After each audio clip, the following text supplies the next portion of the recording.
कि नहीं जन्म लेना चाहती माँ कलयुग के संसार में, तेरे हाथा मर जाएंगी माँ सौना अत्याचार में। आज की बेटी आज के माहौल को देख के ये कह है कि मैं जन्म नहीं लेना चाहती, ये दुनिया में मरूंगी अत्याचार सहूंगी ना, इससे अच्छा तो मैं माँ तेरे हाथा मर जाए। राम राम जी सभी दर्शकों ने। मैं बिमला दलाल, मेरा पियर है कबलाना, सांसरा है जाखोदा बहादुरगढ़ के पास, और मेरा 1958 का जन्म है। और बचपन जो मेरा बीता है ना, वो इतना सुनहरा था जिसकी कोई हद नहीं।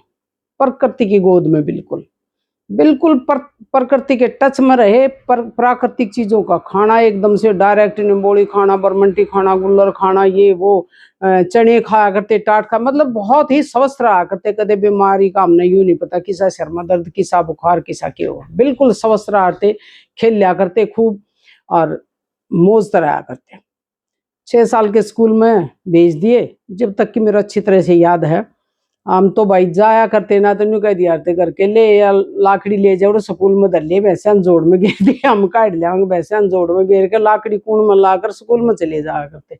शुरू तो ही कमेरे सा करवाया करते यार, हमने ना पता था, घर के मना कर देते काम, नाइट भी जाकर हम नहीं नाइटा करते। 5वीं पास करी मैंने 1970 में। यो सफर मेरा पहली से 5वीं तक का 5 साल का बहुत ही बढ़िया रहा। बहुत खेले कूदे, बहुत अच्छे से रहे, बहुत माँ बाप का लाड मिला। मेरे बड़े भाई उस टाइम तो पढ़ा करते, मैं 6ठी 7वीं में थी उस टाइम, मास्टर लागे थे, बहुत लाड में रखा करते, मैंने बहुत लाड में रखा थे। साथ रोटी खाया करते, बहन भाई खिलाया करता, आ जाए खेल लाएंगे। 5वीं क्लास से ही मैं खेला में गेम में जाने लगी, टूर्नामेंट में जज्जर में, जवाहरा बाग में। 5वीं क्लास में मैं हर खेल में गई थी, कबड्डी में, खो खो में, एक वो मटकी दौड़ होया करती, और long jump, high jump, swimming. Swimming अब भी मेरी बहुत अच्छी है, बच्चा में पीछे छोड़ दिया, पिछले साल भी मैंने एक वीडियो डाली थी। 1970 में फिर मैंने मैट्रिक करी, सॉरी 1970 में 5वीं पास करी। उस टाइम मैं गीत प्रतियोगिता में भी गई थी और एक गीत गाया था मैंने 5वीं क्लास में, कि जाग्या प्यारा देश संभल के आओ काम करेंगे रल मिलकर। बड़ा बढ़िया गीत था और फर्स्ट आई थी उस प्रतियोगिता में। खेलना के सर्टिफिकेट भी मेरे पास बहुत रखे ही, तो भाई बूढ़े हो गए, की करा उनका देखा करा। 1970 में जैसे ही मैंने 5वीं पास करी, तो मेरी बड़ी बहन थी जिसने पढ़ाई छोड़ दी थी, और शरीर के हम सारे तंदुरुस्त से थे, तगड़ी थी वहाँ। फिर बोले पढ़ाई छोड़ दी, ले इसका रिश्ता कर दे, उसका रिश्ता करा तो गैल वो क्या करना, इसका भी बड़ा बेड़ा बांध दो। मेरी माँ होगी बीमार, बोली भाई इसका भी कर दे, 2 साल में या होगी। मेरे भाई ने कहीं भी ना माँ रहने दे, पढ़ दे गया, पढ़ाई में होशियार से ठीक ठाक थी, मान दिया मकाना सरदार यार वो थी, पर सही थी पढ़ाई में। उन्होंने मना भी करी और सगाई करना आगे, पहले 1-2 महीना पहले सगाई करके जाते थी, यार कहने लगे मारा छोरा थारा छोरी कर जाओ यूं करके वे यार टिक्का कर गए, उड़े तो कोई प्लान नहीं था। मेरे भाई ने जाकर बताई तो मैंने थोड़ा सा विरोध कराया। जैसे 11 साढ़े 11 साल की थी उषा, कि मैं फेरे नहीं लूंगी, इसके फेरे दिवाली अपनी भाभी का न्यात कर टोकनी ले वहाँ फेंक दी। भाई था उसने बैक आदि छोटी सी थी, बेबे तू पढ़ने जाइए, जब भेजांगे जब तू खूब पढ़ लेगी। हालांकि वो मनसा पूरी हुई नहीं। 10वीं पास करते हैं दबाव डाल दिया कि भाई भेज दो। 16 साल की हुई थी मैं। 1975 में मैंने मैट्रिक करी। 2 जुलाई 1975 को मेरा 10वीं का रिजल्ट आया था, और 22 जुलाई 1975 में मैं आ गई सांसर दूसर लेकर। दूसर का बेरा होगा क्या हुआ करे, पहले ब्याह दिया थे, फिर सामान सुमन जो शादी में दे वो पक्ष दिया थे, उन्होंने दूसर का आया करते। आगे आते ही मैंने जुलाई में आई थी, अगस्त सितंबर में जेबीटी होम साइंस में एडमिशन ले लिया, पढ़ाई मैंने अपनी जारी रखी, क्योंकि मेरे भाई ने वादा जो कर रखा था तो पूरी कोशिश कर रहा था। आ गया था पहले दिन, चल जी इंटरव्यू देना है, इंटरव्यू देने मेरे साथ गया, एडमिशन करवाया। रोहतक छोटराम कॉलेज में जेबीटी होम साइंस में मेरा एडमिशन हो गया। 2 साल हॉस्टल में रही, खूब मस्ती करी, खूब बढ़िया तरिया रहे, बहुत बढ़िया तरिया रहे। और सकल चाहे मेरी किसी हो, शरीर बहुत ठीक था, तो मैं मिस हॉस्टल भी रही थी जेबीटी में। जेबीटी की फर्स्ट ईयर सेकेंड ईयर की जो लड़कियां थी, करवा दिया थे प्रतियोगिता से, उसमें मिस हॉस्टल भी रही थी मैं। बहुत अच्छा लग गया था, बहुत ही बढ़िया टाइम पास हुआ। सितंबर 1977 में एग्जाम दिए मैंने जेबीटी होम साइंस के, और उसमें मेरे बहुत ही अच्छे मेरिट आई थी, बहुत अच्छे नंबर आए थे। और मैं ये खूबी थी कि मैं अपनी क्लास में सबसे छोटी थी एज में। एक लड़की और थी कृष्णा नाम की, दाखिले की रेक में सबसे छोटे थे जो मैट्रिक करके गए थे। बाकी तो कोई कोई साल की जो घर बैठी हूँ कुछ करते हुए ले लिया कर एडमिशन। दो ही थे हम, बहुत नादान थे। फिर भी बढ़िया टाइम पास हुआ वहाँ, शुरू में जी नहीं लगा, फिर खूब जी लग गया। वहाँ से आई सितंबर में पेपर दे के 77 में। फिर मैंने प्रेप में प्री यूनिवर्सिटी हुआ थी पहले, कुरुक्षेत्र यूनिवर्सिटी से मैंने झज्जर नेहरू कॉलेज में एडमिशन दबा दिया। भाई ने कैजुअल एडमिशन, वैसे तो एडमिशन वो लिए थे, कैजुअल एडमिशन दिया, रेगुलर में जाया करती, प्रेप कर ली।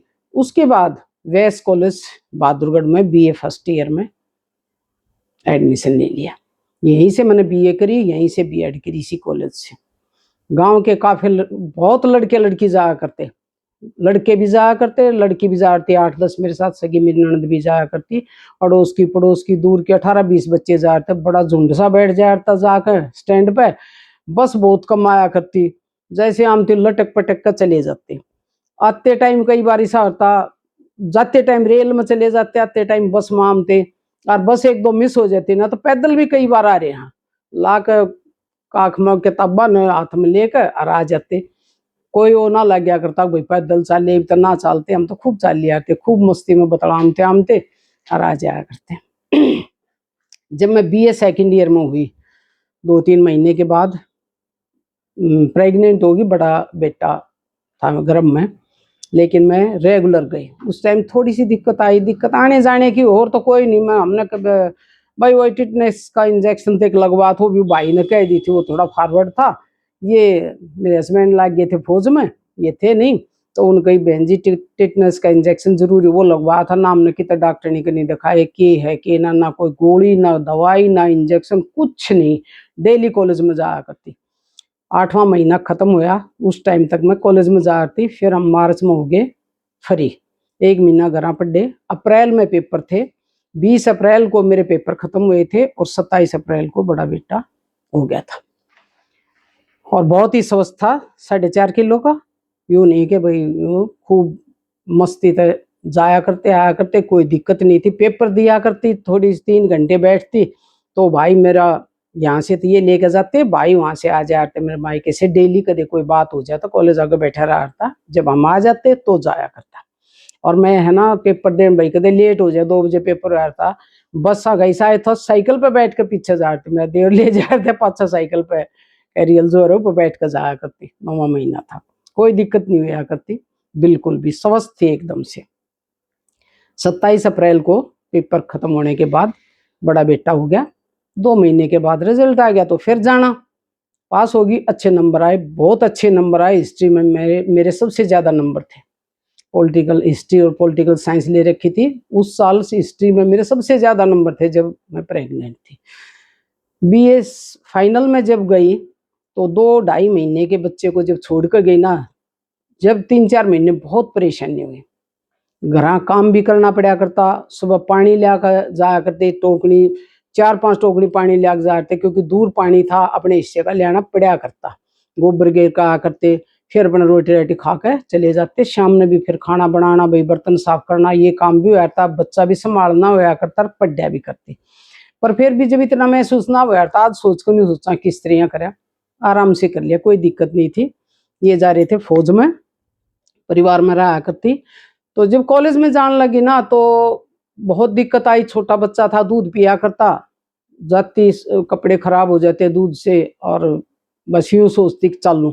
और एक माँ ने पता हो इस बात का, जब बच्चा छोटा और दूध ना प्यास का तो ऐसा हो जाता जैसे बुखार होगा, और बहुत दिक्कत हुई थी। 1-2 घंटे छोड़ कर मैं आ भी जाती प्रिंसिपल से कह के जैसे ऐसे है।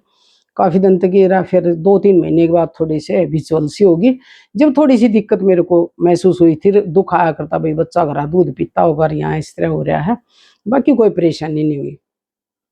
बीए करने के बाद उसी कॉलेज में बीएड का एडमिशन लिया हमने। मेरी सास रही रूस, अब ना या तो पढ़े जाएगी या तो न्यू ना करे, काम ना हो, मैं रहेगी। चलो कोई बात ना, के करते भाई, ज्यादा विरोध करना ना आया करता, कुछ नादान उम्र थी। मैं शाम ने पानी जान लग रही, हमारे गांव की एक मेरी परिवार की है, बहन ब्याह रखी यहाँ, उसका भाई जान लाग रहा है। मन ने बाज के पकड़ा रे गोपी घर आ जास, बोले हाँ जी जी। मगर भाई आवाज क्यों न कही एडमिशन ना ठीक है। और सुबह बोला ठीक है। अगले दिन मैं फिर पानी जान लाग रही 7 बजे, भाई तो ट्रैक्टर लेकर दबे आने लाग रहा। जब यो व्हीकल होया करता साइकिल के, ट्रैक्टर गाड़ी गुड्डी थी है ना। मैंने धरी उड़ाई टोकनी और बैठ के ट्रैक्टर पर आगे घर उन्हें समझाए। सीधे पादरे आदमी थे, एक आध बात छिड़ जाती उसे दिए थी। मेरा मुझसे क्या हो गया, पढ़ लेने दो, ये तो नौकरी लाग रहा से, फौज में जा रहा से, पढ़ लेगी के दिक्कत से। फिर चली गई मैं, बैठा ट्रैक्टर पर चले गए, ले गया कॉलेज में, छोड़ा एडमिशन ले आए, हो गया बीएड कर ली। बीएड करने के बाद 1 साल 6 महीने, 1 साल कर रही थी, फिर ये छोटा लड़का हो गया। बीएससी में मैंने बीएड करी थी और 83 में लड़का हो गया था। और जब ये प्रेग्नेंट थी, छोटा लड़का था, तो मैं गई थी नौशहरा फौज में। उन्होंने कही थी कि भाई जो अनपढ़ लेडीज है ना उनको पढ़ाना है, तो जिसकी मिसेज पढ़ रही है उसको लेके आई। तो जब मैं गई थी 2 महीने का था ये गर्भ में, और ये 9वें महीने में वहां से आई थी। 6 महीने मैंने फौज में वे लेडीज पढ़ाई जो अनपढ़ थी, जो साथ जा रही थी सारी इकट्ठी हो जा रही थी, मैं उनको पढ़ाया करती। फौजी बड़ी रिस्पेक्ट करा करते, दूध जलेबी पकोड़े ये वो आगे पीछे घूम आते, बहुत रिस्पेक्ट कराते। फौज में जो रिस्पेक्ट औरत की वह कहीं भी नहीं होती, बहुत ही ज्यादा दिल से रिस्पेक्ट करा करते। 6 महीने 7 महीने मैंने वहां पढ़ाया। फिर मैं आ गई थी, क्योंकि वहाँ जम्मू कश्मीर का इशू था, वहाँ डिलीवरी नहीं हो सके थी।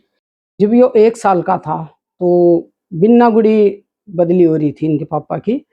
वहाँ पे ब्रिगेड थी, मतलब 8-9 यूनिट आकर ब्रिगेड में, पूरी ब्रिगेड थी बिन्नागुड़ी पश्चिमी बंगाल में। उन कही के भाई उनको ले आओ, जो लेडीज, क्योंकि उस टाइम तो मैंने बीएड भी कर ली थी, कि जो लेडीज 8वीं पास हैं, 9वीं पास हैं, 10वीं फेल हैं, उनको साइकोलॉजी पढ़ानी है कि बच्चों को किस तरह परवरिश करनी चाहिए, किस तरह स्कूल में भेजना चाहिए, इस तरह की चाइल्ड साइकोलॉजी पढ़ानी थी।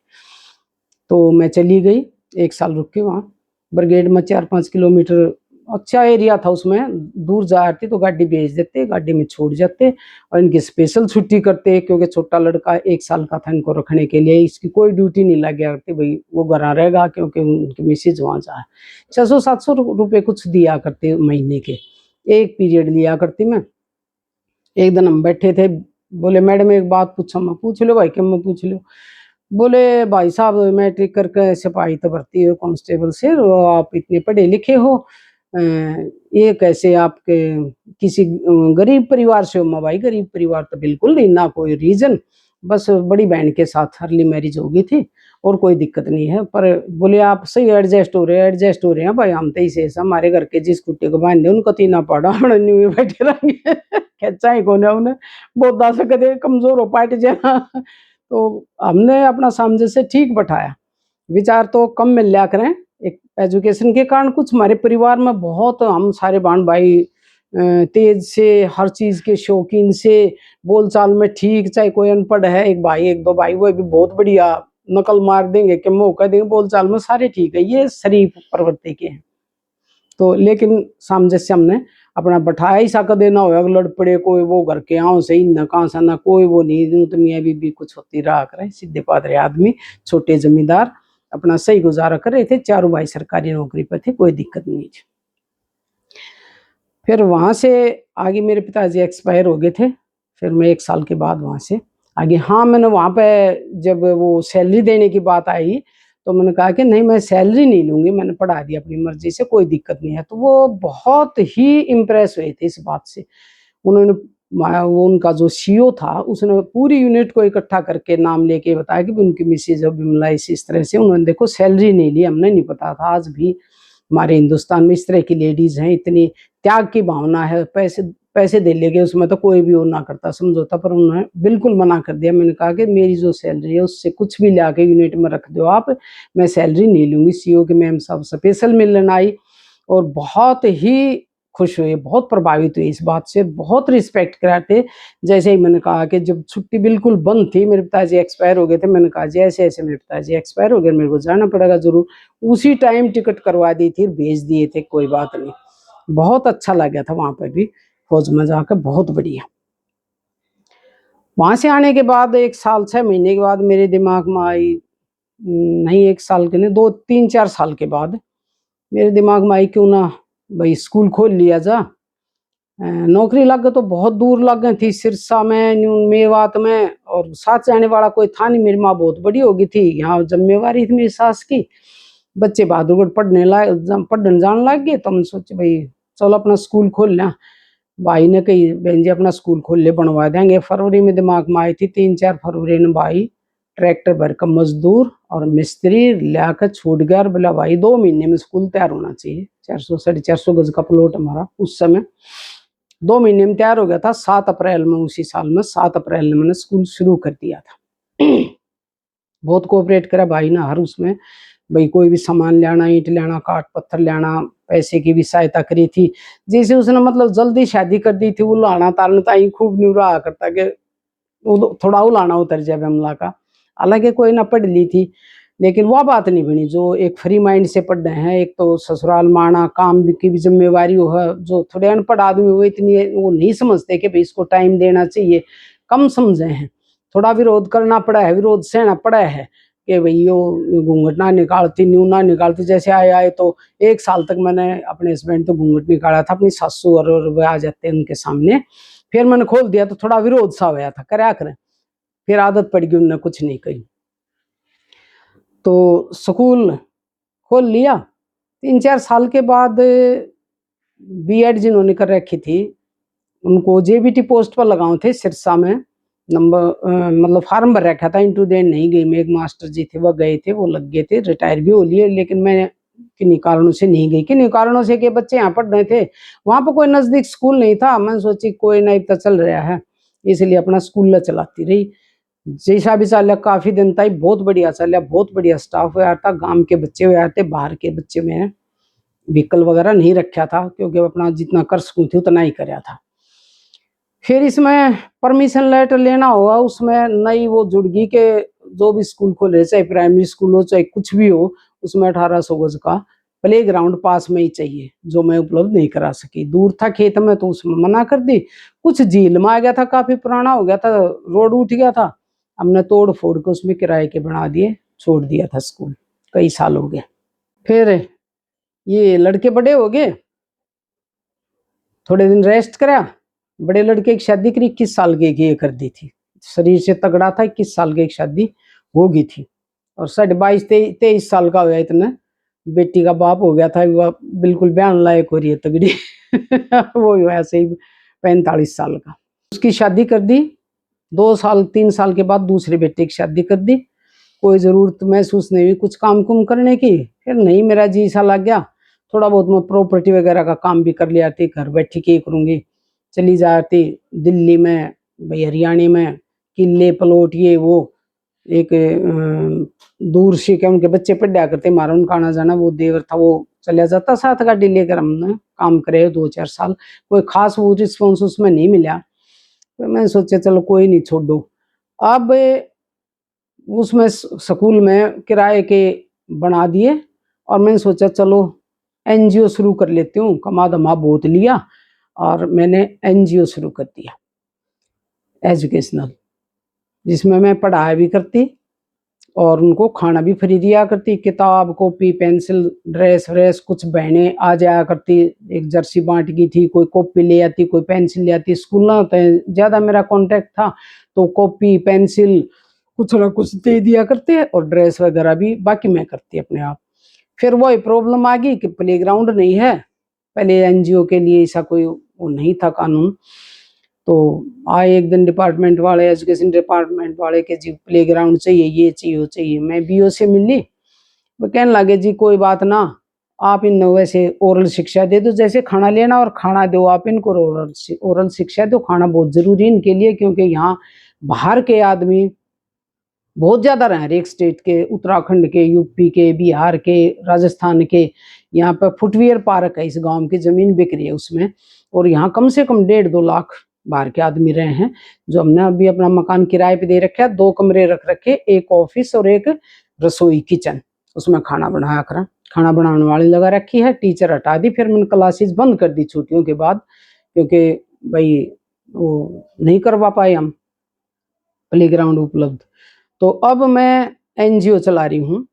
भाई बच्चों को इकट्ठा किया, भोजन बनाया, उनको दे दिया। कई बार कोई बहन कहेगी मेरी तरफ से ये बना दियो, पैसे डाल दें, उनकी तरफ से बना दो, बहुत खुशी हो है। हेल्प करने वाले बहुत आगाम है, बहुत ज़्यादा। बाकी भाई कोई दे दो, उनके नाम से वीडियो बना दूँ, मैं अपनी वीडियो बनाया नहीं करूँ और उनको खाना दे देती हूँ। रेगुलर पढ़ाई में नहीं करवा पाई, कई महीने करी थी, 2 टीचर रख रखे थे, वो उनको हटाना पड़ा, वो फिर किराए पे दे दिया उनको। 4-5 कमरे बना काम चल रहा है, उसमें एजुकेशन का वो नहीं कर पाई, सिर्फ खाना दे रही हूँ उनको जितना भी हो पाता है उससे। जैसे सीजन आया जर्सी बांट दी, कभी उनको टी शर्ट बांट दी, कभी कोई और दे के चला गया। बहनें आ जाती हैं यहाँ पर भी। एक मेरी बहन है, बड़ी बहन ओमवती राणा, यूट्यूब से ही मेरे को मिली थी। कई बार आकर 2-3 बार आ ली, कई बार भेज देगी। इस तरह एक कृष्णा हुड्डा बहन है, एक मेरी बिटिया रहती हैं, यूट्यूब से ही जान पहचान हुई थी अमेरिका में। उन्होंने बहुत सारे डॉलर भेजे थे कि हर शुक्रवार को खीर बनाया करो।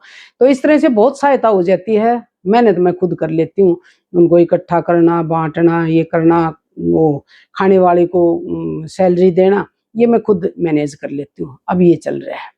अब यूट्यूब का जिक्र आ गया था, वो भी बता दूं। 4 साल पहले मैंने यूट्यूब शुरू करी थी। मैंने ना पता ही पैसे आया करें, इस पर सब्सक्राइबर हो यार के यार, मन नहीं पता था बिल्कुल। कोरोना काल में हम बैठे थे, एक गीत आ रहा कोरोना का, किसी लेडीज ने बना के गा रखा। मेरी पोती थी 13-14 साल की, बोली दादी देखो कैसा गीत है, अच्छा नहीं आप बना दो, लो डायरी पेन मेरे हाथ में पकड़ा दे। मगर ना ये मैंने बते रहे हाँ उसे। मैंने ब्याह के, शादी के, बंदड़े, कात्याक फागण सामन जकड़ी भजन सारे आया कर, बिल्कुल सारे।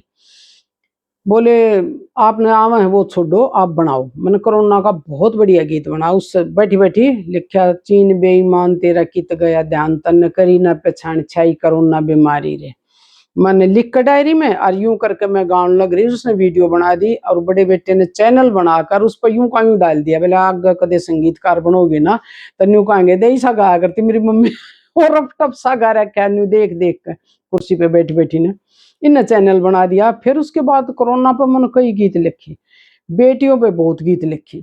सबसे ज्यादा गीत मेरे बेटियों पे, भ्रूण हत्या पे, समगोत्र विवाह, गांव की गांव में शादी कर ले इस पे, लिव इन रिलेशनशिप पे। भाई गांव में छोटी छोटी कुरीतियां होती हैं ना, छोटी छोटी कुरीतियां होती हैं। चूंदड़ी बाटन लाग जाएंगी, बर्तन बांटे हैं, इन पे मैंने गीत लिख दिया था, बहुत बढ़िया। मेरी ये पड़ोसन गई सत्संग में ले आई चूंदड़ी चार सुनियो, के गीत में लिखती रहा करूं। समगोत्र पर बहुत गीत लिख रखे, लिव इन रिलेशन पर बहुत अच्छा गीत लिख रखे मैंने। मतलब छोटी छोटी बुराई जो सामाजिक सुधार की वो हैं, वो गीत में लिखा करूं। बेटियों पर भ्रूण हत्या पे, भाई गर्भ में बेटी ने मत मरवाओ। फिर वो माँ का बेटी मैंने सुनी गर्भतावाज तो नई दुनिया में ले आऊंगी। फिर वह बेटी यूं का है, आज के माहौल को देखते हुए सबसे बेस्ट गीत में वो मानू हूँ कि नहीं जन्म लेना चाहती माँ कलयुग के संसार में, तेरे हाथा मर जाएंगी माँ सौना अत्याचार में। आज की बेटी आज के माहौल को देख के ये कह है कि मैं जन्म नहीं लेना चाहती, दुनिया में मरूंगी, अत्याचार सहूंगी ना, इससे अच्छा तो मैं माँ तेरे हाथा मर जा। ये काल्पनिक है लेकिन सच्चाई है। ये गीत मैंने लिखा था। और जैसे बेटियों का कोई भी उनके साथ अत्याचार होता है उस पर भी लिख देती हूँ। अब इसमें मेरे को पता चला कि भाई ये तो मोनोटाइज होता है, पहले तो ध्यान नहीं दिया, 2-2, 3-3, 4-4 महीने तक नहीं छेड़ा करती। फिर मैं गई करमवीर फौजी के पास। हाँ, करमवीर फौजी के पास गई, दादी नानी के गीत आया करते और वो लड़की गाती। मैं बोली फोन करके उन्होंने नंबर दे रखे, बेटा दादी नानी सारी मर गई, छोरिया भगवाओ तो गीत। बोला आंटी आप आ जाओ, म्यूजिक पे किसे लेडीज ने बड़ी ने गाना ना आता। मैं कहा मैं आऊँ। मैं गई, मैंने म्यूजिक पे बहुत सारे गीत गाए। 4-5 दिन जाती, 30 गीत गा कर जाया करती, हर रोज एक डाला करते। अब भी आया कर 5-5 गीत इकट्ठे उनके। उनसे मेरे को एक वो होया कि भाई सब जानने लगे, क्योंकि उनका तो अच्छा चैनल था, सब जाने थे, कंपनी थी बहुत बड़ी करमवीर फौजी, कौन ना जानता, सब जाने हैं। उससे मेरी ऐड हुई, काफी ऐड हुई। तो बोले आंटी आप चैनल को ग्रो करो, क्यों ना मोनेटाइज करवाते, अच्छा गीत अच्छे लिखो, आप बहुत अच्छा गाओ।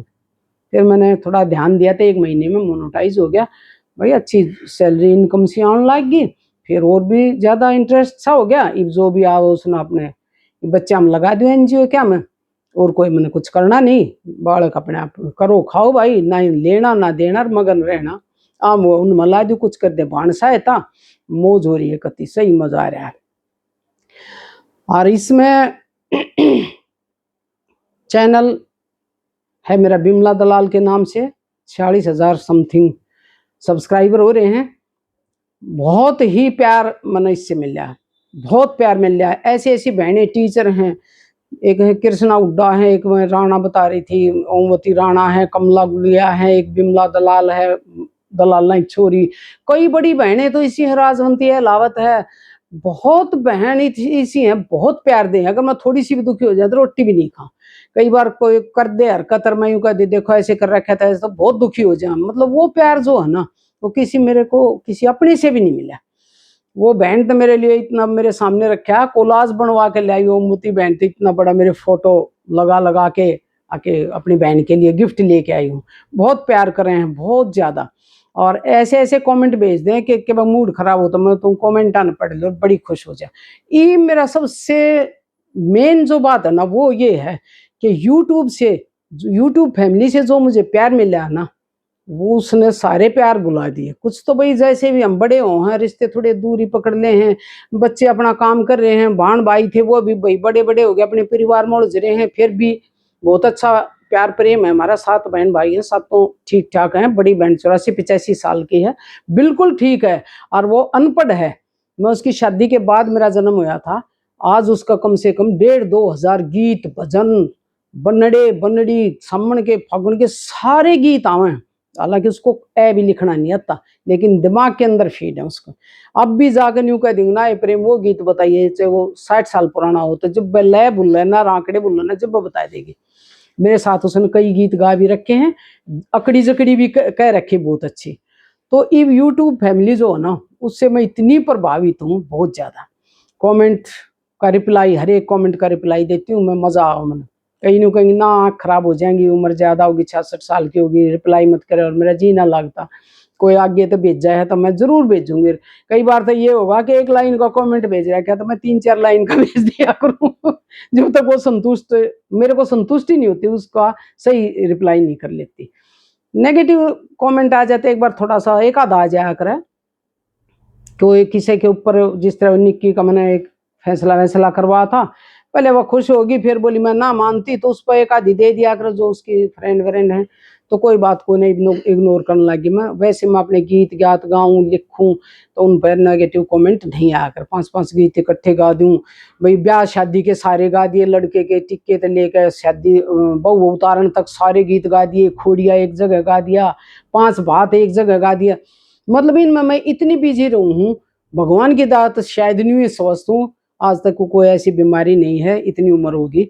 बहुत मजा आवा है, गीत लिखूंगी, फिर उसने शेर कॉपी में उतारूंगी, फिर उसने गाऊंगी लिख के, फिर डालूंगी, फिर बाणा के कमेंट आ जाएंगे, उन पढ़ूंगी किसने क्या लिख रखा। बहुत ज्यादा इंस्पायर होती हूँ मैं इन कमेंट से। कई बहनें तो यूँ कहेंगी उस माँ को सलाम है, जब बड़ी खुशी हो, उस माँ, वो माँ धन्य थी जिसकी आप बेटी हो, जिसने आप पैदा करे। इस तरह के कमेंट भेजे ना, बहुत खुश हो जाऊँ। हालांकि शुरू में हमारे घर के भाई साहब न्यू कहते ना एक ये यूट्यूब या टॉप थोड़े आर्या समाजी से कम पसंद करा रही, न्यू कहेंगे ना बहन जी ठीक से, गाँव में आदमी पूछे सब और अच्छा लग गया है।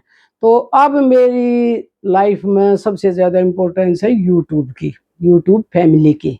इस पर लिखना गाना कुछ भी बोलना, कोई भी मैटर चल रहा है उस पर बोलना, ये इसमें बिजी हो रही हूँ मैं, बहुत अच्छा लग रहा है।